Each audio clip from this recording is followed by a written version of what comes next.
നമസ്കാരം, ന്യൂസ് ചാനലിലേക്ക് സ്വാഗതം. ഞാൻ ഫിറോസ്. പ്രധാന വാർത്തകൾ. തൊഴിലുറപ്പ് പദ്ധതി അട്ടിമറിക്കുകയും പദ്ധതി നടത്തിപ്പിന്റെ ബാധ്യത സംസ്ഥാനങ്ങളുടെ മേൽ അടിച്ചേൽപ്പിക്കുന്ന കേന്ദ്ര സർക്കാർ നടപടിക്കെതിരെ പ്രതിഷേധ മാർച്ചും ധർണയും സംഘടിപ്പിച്ചു. CPIM ആലപ്പുഴ ജില്ലാ സെക്രട്ടറി ആർ നാസർ പ്രതിഷേധ ധർണയുടെ ഉദ്ഘാടനം നടത്തി. ആലപ്പുഴ കണ്ണൻവർക്കി പാലത്തിന് സമീപം പാസ്പോർട്ട് ഓഫീസിന് മുന്നിലായിരുന്നു NRIG വർക്കേഴ്സ് യൂണിയന്റെ നേതൃത്വത്തിൽ പ്രതിഷേധ ധർണ സംഘടിപ്പിച്ചത്. സംസ്ഥാനത്ത് സ്വർണ്ണവില വീണ്ടും സർവകാല റെക്കോർഡ് ഭേദിച്ചുള്ള കുതിപ്പ് തുടരുന്നു. 1,05,000 രൂപയാണ് ഒരു പവൻ സ്വർണ്ണത്തിന്റെ വ്യാഴാഴ്ചത്തെ വില. കുടുംബശ്രീയുടെ നേതൃത്വത്തിൽ നടന്നുവരുന്ന ജില്ലാതല ഭിന്നശേഷി കലോത്സവമായ മിന്നാരം സമാപിച്ചു. 60 പോയിന്റോടെ ചേർത്തല ആർദ്ര ബഡ് സ്കൂൾ കിരീടം സ്വന്തമാക്കി. ചേർന്ന ഹിന്ദു മഹാസഭയുടെ ജന്മശതാബ്ദി സമാപന സമ്മേളനം ഈ മാസം 18-ന് ആലപ്പുഴയിൽ നടക്കുന്നത് ഭാരവാഹികൾ വാർത്താ സമ്മേളനത്തിൽ പറഞ്ഞു. ജനതാദൾ പ്രവർത്തകർ പാർട്ടി വിട്ട് പുതുതായി ആരംഭിച്ച പാർട്ടിയിലേക്ക് പോകുമെന്ന അവകാശവാദം അടിസ്ഥാനരഹിതമാണെന്ന് പാർട്ടിയുടെ സംസ്ഥാന നേതാക്കൾ പറഞ്ഞു. വാർത്തകൾ വിശദമായി. തൊഴിലുറപ്പ് പദ്ധതി അട്ടിമറിക്കുകയും പദ്ധതി നടത്തിപ്പിന്റെ ബാധ്യത സംസ്ഥാനങ്ങളുടെ മേൽ അടിച്ചേൽപ്പിക്കുന്ന കേന്ദ്ര സർക്കാർ നടപടിക്കെതിരെ പ്രതിഷേധ മാർച്ചും ധർണയും സംഘടിപ്പിച്ചു. CPIM ആലപ്പുഴ ജില്ലാ സെക്രട്ടറി ആർ നാസർ പ്രതിഷേധ ധർണയുടെ ഉദ്ഘാടനം നടത്തി. ആലപ്പുഴ കണ്ണൻവർക്കി പാലത്തിന് സമീപം പാസ്പോർട്ട് ഓഫീസിന് മുന്നിലായിരുന്നു NRIG വർക്കേഴ്സ് യൂണിയന്റെ നേതൃത്വത്തിൽ പ്രതിഷേധ ധർണ സംഘടിപ്പിച്ചത്. തൊഴിലുറപ്പ് നിയമം അട്ടിമറിച്ച് തൊഴിൽ ഉറപ്പില്ലാതാക്കുകയും പദ്ധതി നടത്തിപ്പിന്റെ ബാധ്യത സംസ്ഥാനങ്ങളുടെ മേൽ അടിച്ചേൽപ്പിക്കുന്ന കേന്ദ്ര സർക്കാർ നടപടിക്കെതിരെ പ്രതിഷേധ മാർച്ചും ധർണയും സംഘടിപ്പിച്ചു. NRIG വർക്കേഴ്സ് യൂണിയൻ ആലപ്പുഴ ജില്ലാ കമ്മിറ്റിയുടെ ആഭിമുഖ്യത്തിൽ കണ്ണൻവർക്കി പാലത്തിന് സമീപം പാസ്പോർട്ട് ഓഫീസിന് മുന്നിലായിരുന്നു പ്രതിഷേധ ധർണ സംഘടിപ്പിച്ചത്. ആയിരക്കണക്കിന് NRIG തൊഴിലാളികൾ പങ്കെടുത്ത പ്രതിഷേധ ധർണ CPIM ആലപ്പുഴ ജില്ലാ സെക്രട്ടറി ആർ നാസർ ഉദ്ഘാടനം ചെയ്തു. നിങ്ങൾക്കറിയാമല്ലോ, ഇന്ന് നമ്മുടെ ഇന്ത്യ രാജ്യത്ത് പണിയെടുക്കുന്ന തൊഴിലാളികൾക്ക് ജീവിക്കാൻ കഴിയാത്ത സാഹചര്യം ഇന്ന് നിലനിൽക്കുകയാണ്. നമ്മുടെ തൊഴിലാളികൾ പോരടിച്ച് നേടിയെടുത്തുള്ള അവകാശങ്ങൾ, ആ അവകാശങ്ങളെല്ലാം തകർത്തിട്ട് 4 കോടുകളാക്കി മാറ്റി. എന്നിട്ട് ഒരു നിയമം അവര് പാസാക്കി. ആ നിയമത്തിന്റെ അടിസ്ഥാനത്തിൽ എന്താ സംഭവിച്ചത്? ഇന്ത്യയിൽ സ്ഥിരം തൊഴിലാളികൾ ആരുമില്ല, സ്ഥിരമായിട്ടൊരു തൊഴിലാളിയുമില്ല. എല്ലാം കരാർ തൊഴിലാളികൾ. നമ്മുടെ തൊഴിലുറപ്പ് തൊഴിലാളികളെ പോലെ മുഴുവൻ പേരും കരാർ തൊഴിലാളികൾ. അവരുടെ ശമ്പളം ആര് തീരുമാനിക്കും? തൊഴിലുടമ തീരുമാനിക്കും. ഇത്ര ദിവസത്തേക്ക് ഇത്ര ജോലി, ആ ജോലിക്ക് ഇത്ര കൂലി, നിനക്ക് മനസ്സുണ്ടായി ചെയ്താൽ മതി. കൊട്ടേഷൻ വിളിക്കുകയാണ്, കൊട്ടേഷൻ വിളിച്ച് ജോലി. രാജ്യത്ത് പണിയെടുക്കുന്ന തൊഴിലാളികൾക്ക് ജീവിക്കാൻ കഴിയാത്ത സാഹചര്യമാണ് കേന്ദ്രം ഭരിക്കുന്ന BJP സർക്കാർ സൃഷ്ടിച്ചിരിക്കുന്നത്. തൊഴിലാളികൾക്കായി എന്ന പേരിൽ കേന്ദ്ര സർക്കാർ ഇറക്കിയിരിക്കുന്ന പുതിയ ഉത്തരവ് തൊഴിലാളി വിരുദ്ധവും തൊഴിലുറപ്പ് പദ്ധതിയെ അപ്പാടെ അട്ടിമറിക്കുന്നതും കോർപ്പറേറ്റുകളെ മാത്രം സഹായിക്കാൻ വേണ്ടിയാണെന്നും ആർ നാസർ പറഞ്ഞു. NRIG വർക്കേഴ്സ് യൂണിയൻ ആലപ്പുഴ ജില്ലാ പ്രസിഡന്റ് S പവനനാഥൻ ധർണയിൽ അധ്യക്ഷത വഹിച്ചു. യൂണിയൻ ആലപ്പുഴ ജില്ലാ സെക്രട്ടറി PP സംഗീത സ്വാഗതം പറഞ്ഞു. MLA-മാരായ PP ചിത്തരഞ്ജൻ, H സലാം, MS അരുൺകുമാർ, ജില്ലാ പഞ്ചായത്ത് പ്രസിഡന്റ് A മഹേന്ദ്രൻ, മുൻ MP അഡ്വക്കേറ്റ് AM ആരിഫ്, ജില്ലാ പഞ്ചായത്ത് സ്ഥിരം സമിതി അധ്യക്ഷരായ S Radhakrishnan, advocate R Rahul, M Sathyapalan, Sreekumar Unnithan, MH Rasheed, James Samuel, Thulasibai, Prabha Madhu, P Reghunath, Ajay Sudheendran, D Shaji എന്നിവർ സംസാരിച്ചു. സംസ്ഥാനത്ത് സ്വർണ്ണവില വീണ്ടും സർവകാല റെക്കോർഡ് ഭേദിച്ചുള്ള കുതിപ്പ് തുടരുന്നു. 1,05,000 രൂപയാണ് ഒരു പവൻ സ്വർണ്ണത്തിന്റെ വ്യാഴാഴ്ചത്തെ വില. GST, പണിക്കൂലി, HUID, ഹോൾമാർക്കിംഗ് ചാർജ് എന്നിവ കൂടി കൂട്ടുന്നതോടെ വില 1,11,000-ന് മുകളിലാകും. ന്യൂസ് തയ്യാറാക്കിയ പ്രത്യേക റിപ്പോർട്ട്. മിന്നുന്ന സ്വർണം തൊട്ടാൽ കൊള്ളു. സംസ്ഥാനത്ത് സ്വർണ്ണവിലയിൽ സർവകാല റെക്കോർഡ് ഭേദിച്ചുള്ള കുതിപ്പ് തുടരുന്നു. 1,05,000 രൂപയാണ് വ്യാഴാഴ്ച ഒരു പവൻ സ്വർണത്തിന്റെ വില. സ്വർണ്ണവിലയോടൊപ്പം കുറഞ്ഞ പണിക്കൂലിയായ 10%-വും 3% GST കൂടി ഉൾപ്പെടുത്തുന്നതോടെ ഒരു പവൻ സ്വർണ്ണാഭരണത്തിന് ഇനി 1,18,650 രൂപയോളം ഉപഭോക്താവ് നൽകേണ്ടി വരും. ജനുവരി 1-ന് ഒരു പവൻ സ്വർണത്തിന് 99,040 രൂപയായിരുന്നു വില. ജനുവരി 5-നാണ് സ്വർണ്ണവില 1,00,000 കടന്നത്.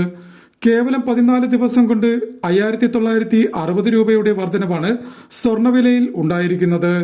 സ്വർണത്തെ സുരക്ഷിത നിക്ഷേപമായി കണ്ട് വാങ്ങിക്കൂട്ടുന്നവരുടെ എണ്ണം കൂടുന്നതും ഡോളർ രൂപ വിനിമയ നിരക്കിലുണ്ടാകുന്ന ഏറ്റക്കുറച്ചിലും സ്വർണ്ണവില വർദ്ധിക്കാനുള്ള കാരണമാകുന്നതായി ഈ മേഖലയിലെ വിദഗ്ധർ ചൂണ്ടിക്കാണിക്കുന്നു. ഉത്സവ വിവാഹ സീസൺ കൂടി വരുന്നതോടെയും രാജ്യാന്തര സ്വർണ്ണ വിപണിയിലെ കാര്യങ്ങൾ ഇതേ രീതിയിൽ തുടരുകയോ ചെയ്താൽ വരും ദിവസങ്ങളിലും സ്വർണ്ണവിലയിൽ വലിയ കുതിപ്പുണ്ടാകുമെന്നും സ്വർണ്ണ വ്യാപാരികളും സാക്ഷ്യപ്പെടുത്തുന്നു. News star news, Alappuzha. കുടുംബശ്രീയുടെ നേതൃത്വത്തിൽ നടന്നുവരുന്ന ജില്ലാതല ഭിന്നശേഷി കലോത്സവമായ മിന്നാരം സമാപിച്ചു. 60 പോയിന്റോടെ ചേർത്തല ആർദ്ര ബഡ് സ്കൂൾ കിരീടം സ്വന്തമാക്കി. Ambalappuzha MLA H. സലാം സമാപന സമ്മേളനത്തിന്റെ ഉദ്ഘാടനവും വിജയികൾക്കുള്ള സമ്മാനദാനവും നടത്തി.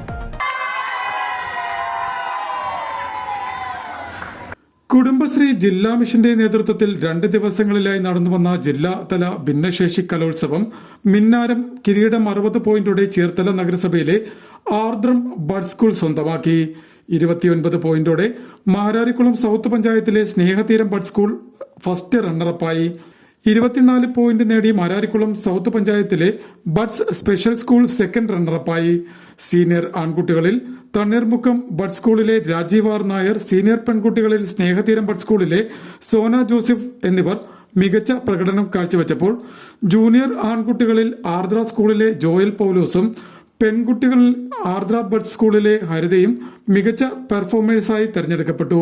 സമാപന സമ്മേളന ഉദ്ഘാടനവും സമ്മാന വിതരണവും അമ്പലപ്പുഴ MLA H. സലാം നിർവഹിച്ചു.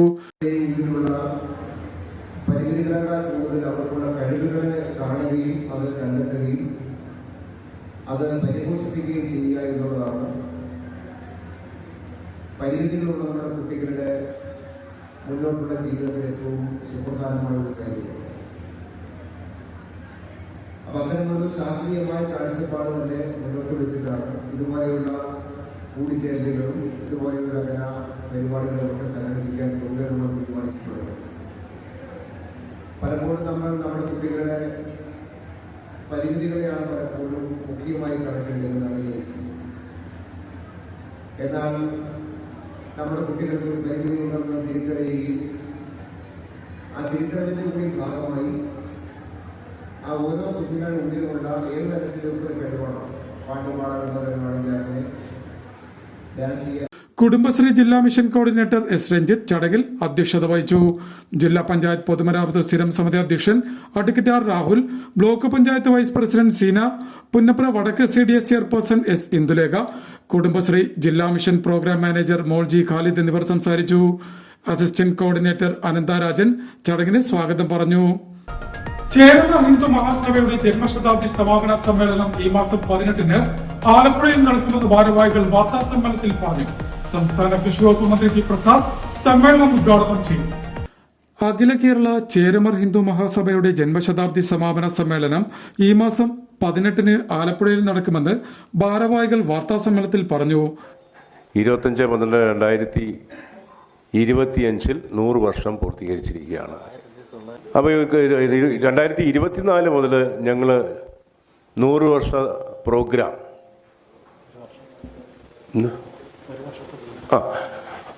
ആഘോഷിച്ചുകൊണ്ടിരിക്കുകയാണ്. വിവിധ മേഖലകളിലെ 8ഓളം പ്രോഗ്രാംസ് നടത്തി ശാഖാതലത്തിലും യൂണിയൻ തലത്തിലും സംസ്ഥാന തലത്തിലും വിവിധ തലങ്ങളിലും സ്ഥലങ്ങളിലും വിവിധ പരിപാടികൾ നടത്തി. അപ്പോൾ ആ 100ാം വാർഷികത്തിൻ്റെ സമാപന സമ്മേളനം ഞങ്ങൾ ആലപ്പുഴയിൽ വെച്ചാണ് നടത്തുന്നത്. 18/1/2026 ഇവിടെ ആലപ്പുഴയിലെ ശ്രീ ഭഗവതി വിലാസം കമ്മ്യൂണിറ്റി ഹാളിൽ വെച്ച്, നമ്മുടെ റെയിൽവേ സ്റ്റേഷൻ സമീപമുള്ള കമ്മ്യൂണിറ്റി ഹാളിൽ വെച്ച് ഞങ്ങളുടെ ജയന്തി ആഘോഷ പരിപാടികൾ സമാപന സമ്മേളനം നടത്തുകയാണ്. ESA ജംഗ്ഷന് സമീപം SBV കമ്മ്യൂണിറ്റി ഹാളിൽ സംഘടിപ്പിക്കുന്ന സമ്മേളനം കൃഷി വകുപ്പ് മന്ത്രി P. പ്രസാദ് ഉദ്ഘാടനം ചെയ്യും. സ്വാഗത സംഘം ചെയർമാൻ KK രാജു കുട്ടനാട് ചടങ്ങിൽ അധ്യക്ഷത വഹിക്കും. ഉദ്ഘാടന സമ്മേളനത്തെ തുടർന്ന് പട്ടികജാതി പട്ടികവർഗ ദളിത് സമൂഹം അതിജീവനത്തിനായി നേരിടുന്ന വെല്ലുവിളികൾ എന്ന വിഷയത്തെ അധികരിച്ച് ക്ലാസ് നടക്കും. KDF മഹിളാ വിഭാഗം പ്രസിഡന്റ് ഡോക്ടർ വിനീത വിജയൻ ക്ലാസ് നയിക്കും. മഹിളാ സമാജം പ്രസിഡന്റ് ഓമന ശശികുമാർ മുഖ്യ പ്രഭാഷണം നടത്തും. Mahasabha president advocate VR Raju, general secretary AJ Rajan, രക്ഷാധികാരി CD മോഹൻ, KK രാജു, മോഹനൻ ഇട്ടിക്കൽ, ശശികുമാർ വാരാപ്പുഴ, അമൃതരാജ്, രതീഷ് ആലപ്പുഴ എന്നിവർ ആലപ്പുഴയിൽ നടത്തിയ വാർത്താ സമ്മേളനത്തിൽ സംബന്ധിച്ചു. ജനതാദൾ പ്രവർത്തകർ പാർട്ടി വിട്ട് പുതുതായി ആരംഭിച്ച പാർട്ടിയിലേക്ക് പോകുമെന്ന അവകാശവാദം അടിസ്ഥാനരഹിതമാണെന്ന് പാർട്ടിയുടെ സംസ്ഥാന നേതാക്കൾ പറഞ്ഞു. ആലപ്പുഴ പ്രസ് ക്ലബിൽ സംഘടിപ്പിച്ച വാർത്താ സമ്മേളനത്തിലാണ് അവർ ഇക്കാര്യം വ്യക്തമാക്കിയത്. ജനതാദൾ കേരള ഘടകം പൂർണ്ണമായി പുതുതായി രൂപീകരിച്ച ഇന്ത്യൻ സോഷ്യലിസ്റ്റ് ജനതാദളിൽ ലയിക്കുന്നുവെന്ന അവകാശവാദം അടിസ്ഥാനരഹിതമാണെന്ന് ജനതാദൾ സംസ്ഥാന നേതാക്കളായ advocate Bijli Joseph, Joseph Patrick എന്നിവർ ആലപ്പുഴയിൽ നടത്തിയ വാർത്താ സമ്മേളനത്തിൽ പറഞ്ഞു. പാർട്ടിയുടെ സംസ്ഥാനത്തെ ഏറ്റവും ഉയർന്ന ഘടകമായ സംസ്ഥാന കൌൺസിലോ സംസ്ഥാന നിർവാഹക സമിതി യോഗമോ വിളിച്ചു ചേർക്കാതെ ഏകപക്ഷീയമായി ചില നേതാക്കൾ ചേർന്ന് ഒരു പുതിയ പാർട്ടിയിൽ ലയിക്കുവാൻ തീരുമാനമെടുത്തത് തികച്ചും ഏകപക്ഷീയവും ജനാധിപത്യ വിരുദ്ധവുമായ നടപടിയാണെന്ന് അവർ പറഞ്ഞു. ഏകപക്ഷീയമായി ഏതാനും നേതാക്കൾ തങ്ങളുടെ സ്ഥാനമാനങ്ങൾ സംരക്ഷിക്കുന്നതിന് വേണ്ടി മാത്രം ഇപ്രകാരം ഒരു രാഷ്ട്രീയ കക്ഷി രൂപീകരിച്ചതായിട്ടാണ് പറയുന്നത്. കേരളത്തിന്റെ രാഷ്ട്രീയ ചരിത്രത്തിൽ നമുക്കറിയാം, ഏതെങ്കിലും നിലനിന്ന് പ്രവർത്തിച്ചുകൊണ്ടിരുന്ന രാഷ്ട്രീയ കക്ഷികളിൽ മറ്റു പാർട്ടികൾ ലയിക്കുന്ന പതിവ്. ഒരു പാർട്ടിയിൽ നിന്നുകൊണ്ട് രഹസ്യമായി മറ്റൊരു പാർട്ടി രൂപീകരിക്കുകയും അങ്ങനെ രൂപീകരിച്ച പാർട്ടിയിൽ അതാരാണ് ഈ പാർട്ടി രൂപീകരിച്ചിരിക്കുന്നത്, ആരാണ് ഇതിന്റെ ഭാരവാഹികൾ, യാതൊരുവിധ രാഷ്ട്രീയ മേൽവിലാസവും ഇല്ലാത്ത ആരോ ആളുകളെ ഉപയോഗിച്ചുകൊണ്ട് ഏതാനും ആളുകളെ ഉപയോഗിച്ചുകൊണ്ട് രാഷ്ട്രീയ പാർട്ടി രജിസ്റ്റർ ചെയ്യുക, അതിലേക്ക് കൂടുമാറ്റം നടത്തുക എന്ന് പറയുന്ന അങ്ങേയറ്റം ജനാധിപത്യ വിരുദ്ധമായ ഒരു സമീപനമാണ് ഈ ലയനം നടത്തുന്നതെന്ന് പറയുന്ന ആളുകൾ സ്വീകരിച്ചിട്ടുണ്ട്. യാതൊരുവിധ രാഷ്ട്രീയ മേൽവിലാസവുമില്ലാത്ത ചിലരെ കൊണ്ട് ഒരു പുതിയ പാർട്ടി രജിസ്റ്റർ ചെയ്ത് അതിൽ ലയിക്കുന്ന വിചിത്രമായ നടപടി ഇതിനു മുൻപ് ഒരു രാഷ്ട്രീയ കക്ഷിയും സ്വീകരിച്ചതായി കേട്ടുകേൾവി പോലുമില്ല എന്നും അവർ കുറ്റപ്പെടുത്തി. ഇത്തരം രാഷ്ട്രീയ അടവ് നയം പൊതുജനങ്ങളെയും പാർട്ടി പ്രവർത്തകരെയും കബളിപ്പിച്ച് ഏതാനും നേതാക്കളുടെ രാഷ്ട്രീയ സ്ഥാനമാനങ്ങൾ സംരക്ഷിക്കുന്നതിനുള്ള വില കുറഞ്ഞ ശ്രമത്തിന്റെ ഭാഗമായി മാത്രമാണ് എന്നും അവർ ആലപ്പുഴ പ്രസ് ക്ലബിൽ സംഘടിപ്പിച്ച വാർത്താ സമ്മേളനത്തിൽ കൂട്ടിച്ചേർത്തു. പ്രധാന വാർത്തകൾ ഒരിക്കൽ കൂടി. തൊഴിലുറപ്പ് പദ്ധതി അട്ടിമറിക്കുകയും പദ്ധതി നടത്തിപ്പിന്റെ ബാധ്യത സംസ്ഥാനങ്ങളുടെ മേൽ അടിച്ചേൽപ്പിക്കുന്ന കേന്ദ്ര സർക്കാർ നടപടിക്കെതിരെ പ്രതിഷേധ മാർച്ചും ധർണയും സംഘടിപ്പിച്ചു. CPIM ആലപ്പുഴ ജില്ലാ സെക്രട്ടറി ആർ നാസർ പ്രതിഷേധ ധർണയുടെ ഉദ്ഘാടനം നടത്തി. ആലപ്പുഴ കണ്ണന്തർക്കി പാലത്തിന് സമീപം പാസ്പോർട്ട് ഓഫീസിന് മുന്നിലായിരുന്നു NRIG വർക്കേഴ്സ് യൂണിയന്റെ നേതൃത്വത്തിൽ പ്രതിഷേധ ധർണ സംഘടിപ്പിച്ചത്. സംസ്ഥാനത്തെ സ്വർണ്ണവില വീണ്ടും സർവ്വകാല റെക്കോർഡ് ഭേദിച്ചുള്ള കുതിപ്പ് തുടരുന്നു. 1,05,000 രൂപയാണ് ഒരു പവൻ സ്വർണ്ണത്തിന്റെ വ്യാഴാഴ്ചത്തെ വില. കുടുംബശ്രീയുടെ നേതൃത്വത്തിൽ നടന്നുവരുന്ന ജില്ലാതല ഭിന്നശേഷി കലോത്സവമായ മിന്നാരം സമാപിച്ചു. 60 പോയിന്റോടെ ചേർത്തല ആർദ്ര ബഡ് സ്കൂൾ കിരീടം സ്വന്തമാക്കി. ചേർന്ന ഹിന്ദു മഹാസഭയുടെ ജന്മശതാബ്ദി സമാപന സമ്മേളനം ഈ മാസം 18-ന് ആലപ്പുഴയിൽ നടക്കുമെന്ന് ഭാരവാഹികൾ വാർത്താ സമ്മേളനത്തിൽ പറഞ്ഞു. ജനതാദൾ പ്രവർത്തകർ പാർട്ടി വിട്ട് പുതുതായി ആരംഭിച്ച പാർട്ടിയിലേക്ക് പോകുമെന്ന അവകാശവാദം അടിസ്ഥാനരഹിതമാണെന്ന് പാർട്ടിയുടെ സംസ്ഥാന നേതാക്കൾ പറഞ്ഞു. ഇതോടെ വാർത്തകൾ കഴിഞ്ഞു. നമസ്കാരം.